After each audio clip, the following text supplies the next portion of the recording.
Siya si James Gonzales, 13 gulang, nakatira sa Purok Bagong Silang, Pakibatu, Davao City. At may isa siyang kapatid na babae na si Hanilyn Gonzales. Siya ay binubuli dahil siya ay bahagi ng LGBTQ. Inaasar at sinasabihan nila ng masasakit na salita.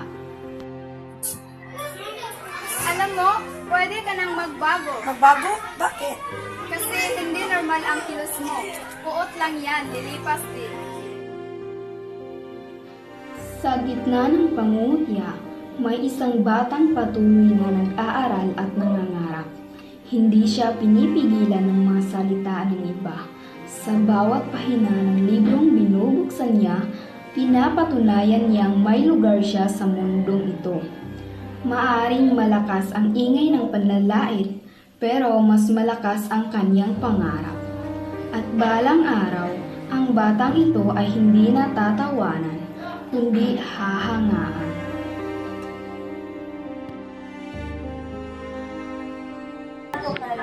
Mga materyales at detalye kailangan sa paggawa ng proyekto ng CCTV batayan habang Sabi ni Mama Tila, di na takaagi.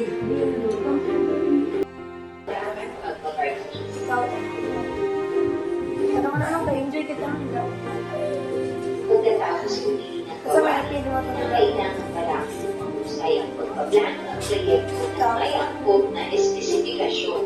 Narito ang mga Sigurado ba kayong siya ang leader? Baka madistract lang tayo. Anong ibig mo sabihin? Alam mo na yun. Para sa mga bully, tandaan niyo, ang bawat salita ay may bigat. Ang bawat biro ay may epekto. Ang tunay na tapang ay hindi panlalaman, hindi pag-unawa. Hindi mo kailangan malakit para maging malakas. Ang tunay na lakas ay marunong rumispeto.